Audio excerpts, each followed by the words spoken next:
Buenos días y bienvenidos a Iceberg de Valor, el podcast de inversión basado en el Value Investing.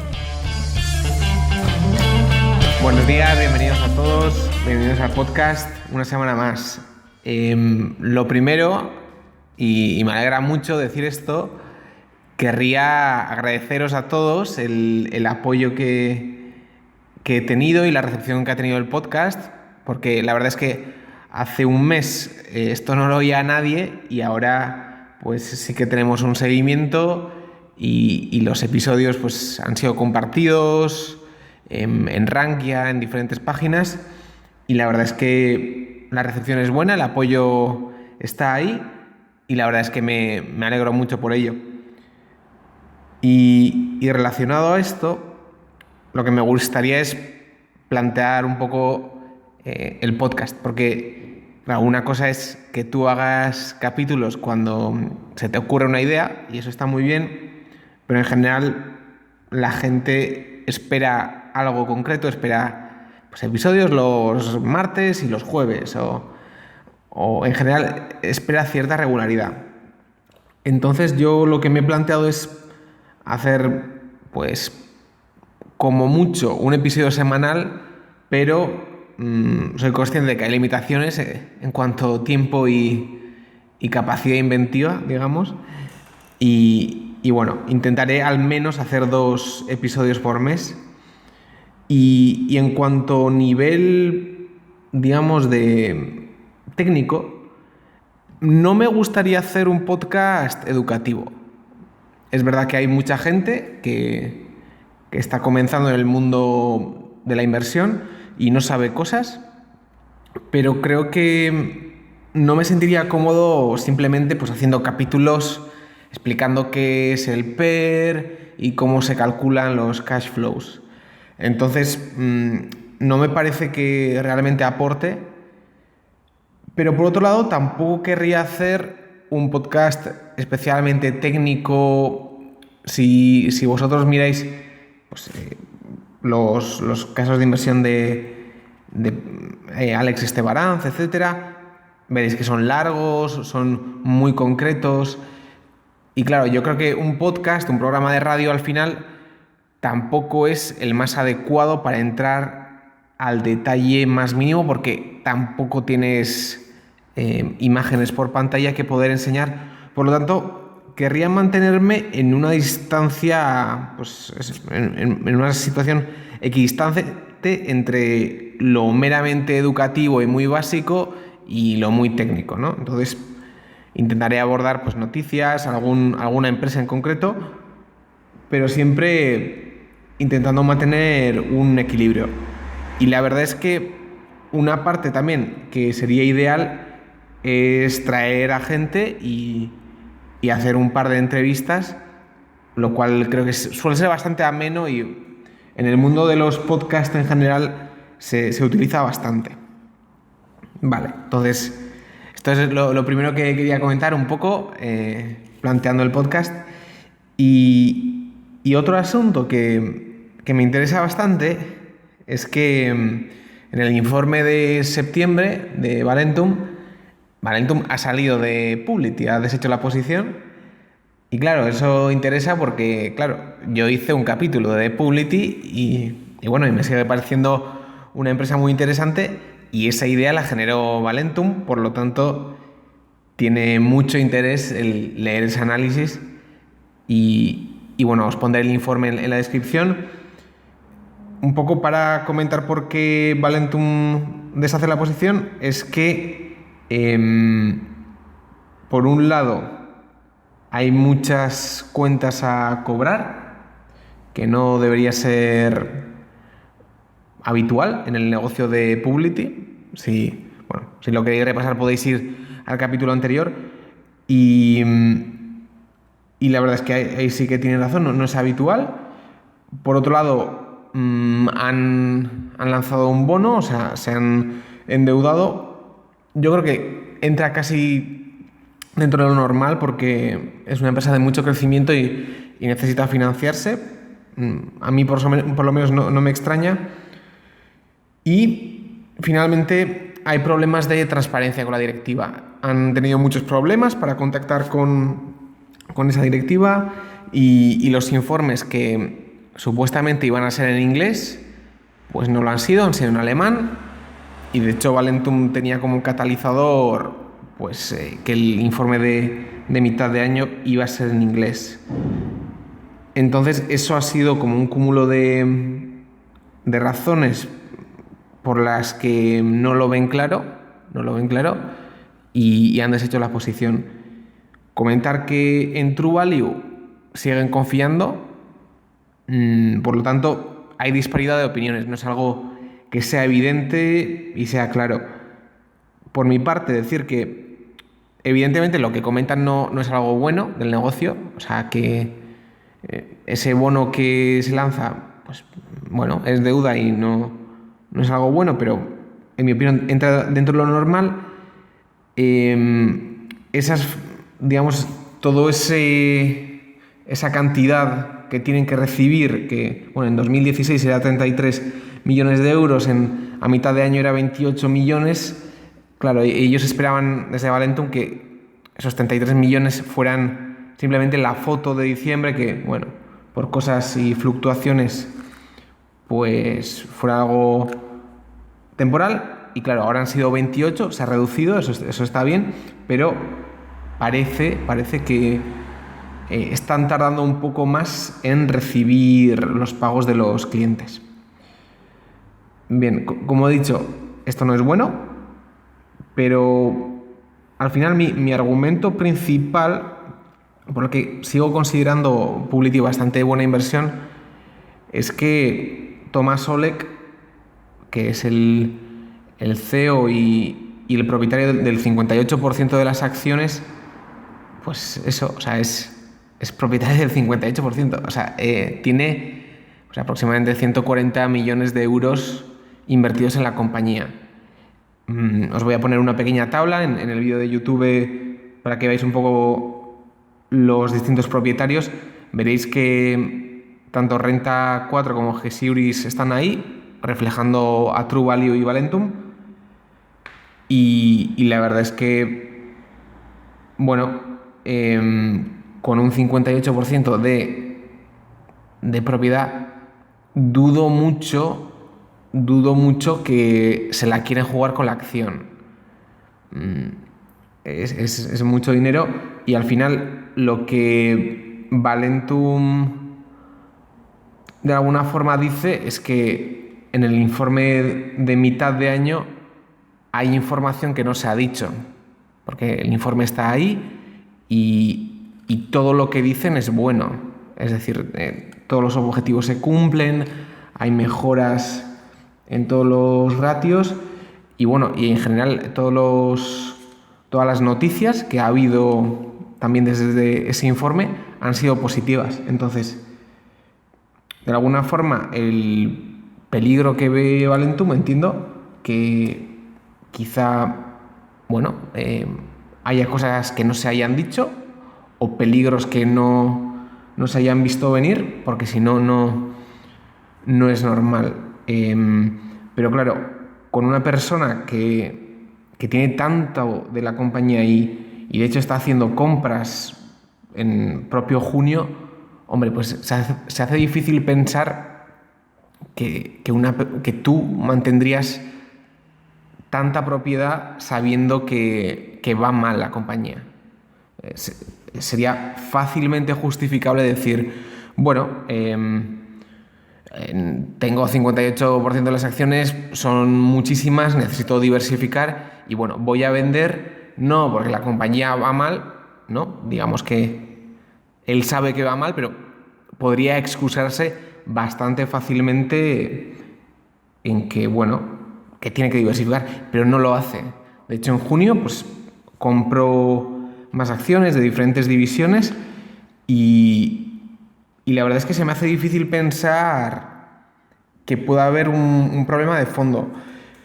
Sí que puede haber una burbuja de alguna forma en Alemania, pero en general hay pocas razones. O sea, quiero decir, ellos en los informes tendrían que verlo venir, en principio, y no lo dicen. Y yo creo que en general se puede confiar en la gestión de esta compañía. Como digo, los chicos de Valentum no son tontos y el análisis que han hecho es por algo, conocían la empresa muy al detalle y tienen este juicio. Puede ser correcto o no, pero es importante que cada uno saque sus conclusiones y bueno, al final el tiempo dirá. Yo sigo pensando que Publity es una empresa bastante razonable para invertir. Vale, una vez explicado Publity, quería abordar un poco la idea central que quiero hablar en este episodio, que es la libertad financiera. ¿Vale? Este concepto que se habla tanto, libertad financiera, independencia financiera, ¿verdad? Y que vemos un montón de gente, perfiles en Twitter, etcétera, que desde un principio es lo que buscan con esto de la inversión y me parece normal. Al final todos buscamos esa independencia financiera. Entonces, ¿qué es esto? Es que tú llegues a un nivel de ingresos que te permita vivir de las rentas que puedes sacar en el mercado de valores u otros activos. Y lo primero que se podría preguntar es si esto es posible o no. Entonces, si hacéis un cálculo muy sencillo en estas calculadoras típicas de internet de interés compuesto, si vosotros ahorráis durante 20 años, por ejemplo, 10.000 euros al año y tenéis un interés neto de un 5%, que no es poco, sabiendo que es neto, pero bueno, es algo que es posible hacer, en 20 años pues alcanzas unos 350.000 euros, que bueno, el 5% de eso son 17.000, que bueno, es posible vivir con ello. Y más si te trasladas a una localidad donde el nivel de vida es menor y por lo tanto ese mismo dinero alcanza para comprar más cosas, ¿no? Esto, bueno, esta idea de traslado geográfico se solía hablar en el libro de la semana de 4 horas, un libro que se hizo muy famoso y que básicamente hablaba de irse a otro sitio donde el nivel de vida es bajo, pero conseguir ingresos pues en Estados Unidos o un lugar de ingresos altos, de modo que trabajando poco puedes mantener tu nivel de vida. Entonces, con la libertad financiera se podría hacer algo parecido, pero lo que querría abordar, y quizá aquí es donde viene mi opinión, no es tanto si se puede conseguir o no, que parece que sí, con un nivel de ahorro considerable, sino si esa libertad financiera es buena o mala. Y claro, todo el mundo dice que es buena y es algo que ideal, ¿no? Algo que si puedes mantener de las rentas, pues es algo realmente bueno. Y no voy en contra de eso, aunque sí que me parece que puede ser una trampa, ¿vale? ¿Qué quiero decir con eso? Que una persona puede ahorrar mucho y, digamos, sacrificarse mucho en el presente para bueno, ahorrar y tener pues ese mayor capital para el futuro. Pero claro, en el ejemplo que he puesto, pasan 20 años, empiezas con 25 y terminas con 45, alcanzas la independencia financiera y ¿qué pasa? Es decir, bien, o sea, esa es la meta y hay mucha gente que se quiere retirar. Y suena razonable, pero realmente retirarse, bueno, no sé si cada uno en su experiencia vital conocerá a personas que se han retirado, jubilado, y su capacidad mental en muchos casos se suele reducir mucho. Y están aburridos y los días son muy largos y Y bueno, lo que querría decir es que eso de retirarse puede ser bastante trampa, porque parece muy bonito desde fuera, pero llegado el momento, pues bueno, yo he intentado buscar bastantes papers en cuanto a niveles de depresión y salud mental cuando alguien se retira pronto o en general se retira. Es bastante difícil sacar conclusiones porque, claro, muchas veces la gente se retira pronto, pero se retira pronto por tener alguna lesión o tiene algún problema físico, lo cual reduce su nivel de vida. No es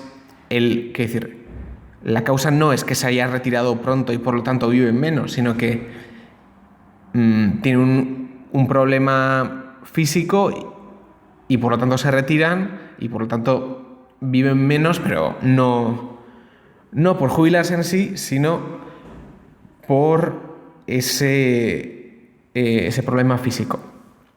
Entonces es muy difícil sacar conclusiones porque también hay gente que se retira pronto de forma voluntaria, no involuntaria, pero claro, ahí entran pues, toda aquella persona que digamos ha ganado la lotería o ha formado una empresa y es tremendamente exitosa y se retira, pero claro, esos alcanzan un mayor nivel de felicidad porque su nivel socioeconómico pues es muy bueno y por lo tanto se falsea otra vez el dato, ¿no? Al final, el dato que me gustaría ver a mí es si aquella persona ahorradora durante 20 años decide jubilarse, cuál es el nivel de felicidad o estado mental que consigue. Yo no lo he encontrado, pero sí que he oído casos que la gente, o sea, se pone a beber y bueno, se pueden alcanzar niveles de depresión, porque en general la gente lo que busca es colaborar, trabajar con otras personas y sentirse útil. Entonces, creo que viene por ahí la trampa que puede haber en cuanto a la independencia financiera. Entonces, ¿cuál es la perspectiva, creo yo, saludable? Es tener una actividad que te llene lo máximo posible y buscar que esa actividad te llene lo máximo posible en el día a día y tratar de invertir en eso, en tiempo y dinero si fuera necesario. Y tener esas aficiones y tener esa forma de colaborar con otra gente que te haga sentir útil y satisfecho. Y además de eso, poder generar con todo esto que hablamos un ingreso recurrente que te puede dar esa libertad de poder cambiar de trabajo, reducirte las responsabilidades y por lo tanto bajar el nivel de estrés, por ejemplo, o cambiarte a un puesto que te gusta más pero no recibes un salario tan alto, etcétera.